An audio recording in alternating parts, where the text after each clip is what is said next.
Assalamualaikum warahmatullahi wabarakatuh. Para mahasiswa yang berbahagia, perkenalkan saya Ervin Ashar. Saya dipercaya mengajar mata kuliah teori peluang. Mata kuliah ini akan memberikan bekal kepada mahasiswa agar dapat mengajarkan pokok bahasan teori peluang dengan asik, menarik, dan mudah dipahami oleh siswanya. Besar harapan saya mahasiswa yang akan mengikuti perkuliahan dengan serius, dengan orientasi, mendapatkan kompetensi yang bagus sebagai bekal dan bagi nanti menjadi seorang guru, tidak sekedar mencari nilai yang bagus. Para mahasiswa sekalian, materi matematika akan menarik jika dikaitkan dengan realita kehidupan. Untuk materi ini, saya akan menyajikan perkuliahan dengan mengaitkan pada realita kehidupan. Sebagai contoh, terkaitnya konsep permutasi siklis dengan komedi putar. Nah, kita nanti akan belajar tentang hal itu. Ini hanya salah satu contoh saja, nanti akan kita pelajari pada pertemuan-pertemuan berikutnya.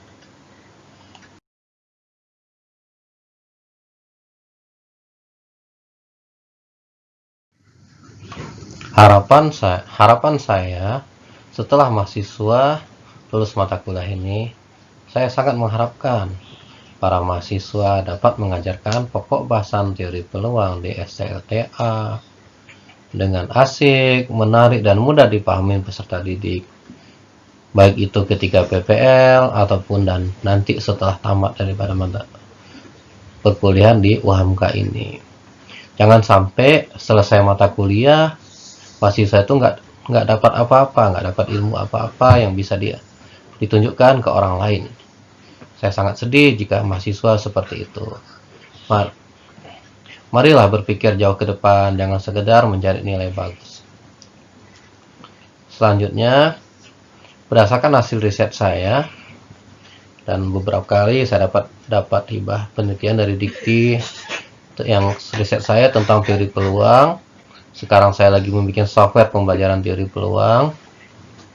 Nah, masalah dengan pendekatan matematika realistik. Masalah dan pembelajaran teori peluang yang pertama adalah siswa itu kesulitan menentukan konsep apa yang akan dipakai dalam menyelesaikan soal. Mereka pada bingung ini pakai konsep permutasi apa kombinasi ya. Kemudian siswa juga nggak mengerti mengapa rumus permutasi seperti yang tercantum pada slide. Demikian juga permutasi bila ada beberapa elemen yang sama tercantum pada slide. Itu juga siswa juga nggak ngerti mengapa rumus kombinasi seperti yang tampil di slide, apa kaitannya dengan memilih benda tanpa memperhatikan urutan. Satu lagi, kalau ada soal yang membutuhkan beberapa konsep matematika, mereka pada bingung. Nah, ini yang harapan saya nanti para mahasiswa setelah tamat di UHMK bisa mengajarkan pokok bahasan teori peluang dengan asik, menarik, dan mudah dipahamin. Semangat, mohon dengan sangat pelajaran ikutin dengan serius. Setelah lulus dari mata kuliah ini, mahasiswa diharapkan memiliki 18 kompetensi atau kemampuan sebagai berikut ini. Kompetensi pertama, mahasiswa diharapkan mampu mengaitkan masalah nyata dengan konsep aturan perkalian lewat pemodelan. Kompetensi kedua, mahasiswa diharapkan mampu mengaitkan masalah nyata dengan konsep faktorial lewat pemodelan. Kompetensi ketiga, mahasiswa diharapkan mampu mengaitkan masalah nyata dengan konsep permutasi lewat pemodelan. Kompetensi keempat, mahasiswa dapat menyelesaikan masalah nyata dengan konsep permutasi jika ada elemen yang sama lewat pemodelan. Kompetensi ke-6, mahasiswa dapat mengaitkan masalah nyata dengan konsep peluang sampel dan peluang suatu kejadian lewat pemodelan ke-6. Kompetensi ke-7, mahasiswa dapat mengaitkan ke-6 konsep tersebut dalam penyelesaian masalah. Nah, jika 7 kompetensi ini mahasiswa memiliki, insya Allah para mahasiswa nanti akan dapat mengajarkan pokok bahasan teori peluang dengan asik dan menarik. Namun, sebagai seorang guru, kita haruslah memiliki kompetensi melebihi daripada murid kita. Jangan hanya sekedar saya harus membekali para mahasiswa dengan kompetensi yang lebih baik daripada anak tamatan SLTA. Jangan sama dong. Nah, maka ada beberapa kompetensi lagi yang harus dimiliki oleh para mahasiswa setelah selesai perkuliahan ini. Yang pertama adalah kemampuan mengaitkan masalah nyata dengan konsep fungsi peluang diskrit dan fungsi peluang kontinu satu variabel lewat pemodelan. Kompetensi yang kesembilan mengaitkan masalah nyata dengan konsep fungsi distribusi kumulatif dari fungsi peluang lewat pemodelan. Kompetensi yang ke-10 mampu mengaitkan masalah nyata dengan konsep fungsi peluang diskrit gabungan lewat pemodelan. Kompetensi ke-11 adalah mampu mengaitkan masalah nyata dengan konsep fungsi peluang kontinu gabungan lewat pemodelan. Nah, kompetensi ke-12 sampai dengan ke-18 akan terlihat pada slide berikut ini. Kompetensi ke-12 yang harus dimiliki mahasiswa adalah mengaitkan masalah nyata dengan konsep expectation dari fungsi peluang diskrit dan fungsi peluang kontinu satu variabel lewat pemodelan. Kompetensi ke-13 adalah mampu mengaitkan masalah nyata dengan konsep varian dari fungsi peluang lewat pemodelan. Kompetensi ke-14 adalah mampu mengaitkan masalah nyata dengan konsep kovarian dari fungsi peluang lewat pemodelan. Kompetensi ke-15 adalah mampu mengaitkan masalah nyata dengan konsep korelasi dari fungsi peluang lewat pemodelan. Kompetensi ke-16 adalah mampu mengaitkan masalah nyata dengan konsep rataan dari kombinasi fungsi linear peluang lewat pemodelan. Kompetensi ke-17 adalah mengaitkan masalah nyata dengan konsep varian dari kombinasi linear fungsi peluang lewat pemodelan. Dan kompetensi terakhir adalah mampu mengaitkan masalah nyata dengan teorema Chebyshev lewat pemodelan.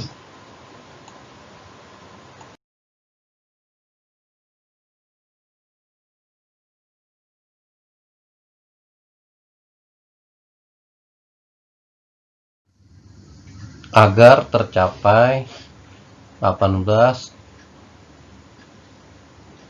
kompetensi tersebut, maka saya akan membawakan perkuliahan dengan model pembelajaran realistik matematik education.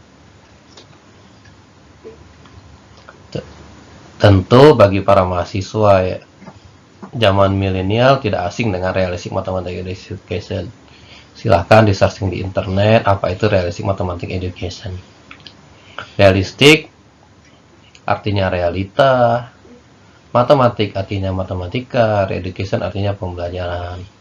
Jadi realistic mathematics education adalah pembelajaran matematika berdasarkan realita kehidupan. Di pasar ada matematika,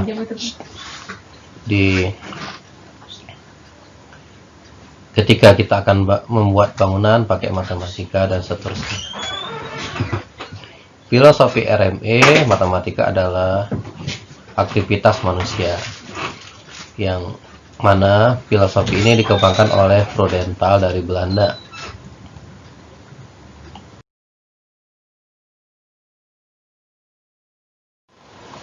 Banyak kesalahpahaman tentang RME. Dalam pembelajaran dengan RME bukan berarti harus menghubungkan konsep matematika dengan benda nyata. Tapi konsep matematika dihubungkan dengan yang nyata dalam pikiran siswa. Contohnya bila anak sudah memahami konsep penjumlahan dengan baik, maka ketika mengajar konsep penjumlahan ini sudah nyata dalam pikiran siswa. Sehingga untuk mengajarkan konsep perkalian cukup dengan menghubungkan dengan konsep penjumlahan yang sudah nyata dalam pikiran kita. Oleh karena itu, pembelajaran berbasis RME dapat juga diterapkan pada berbagai tingkatan belajar. Hovel van Vossen 2001 dalam bukunya Assessment in Realistic Mathematics menyatakan misunderstanding of realistic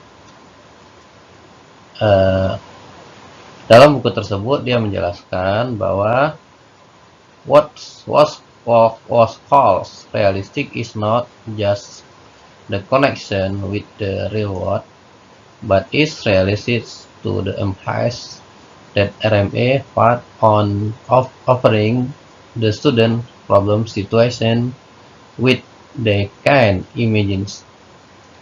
The Dutch translation of the verbs to imagine is the Zik realism.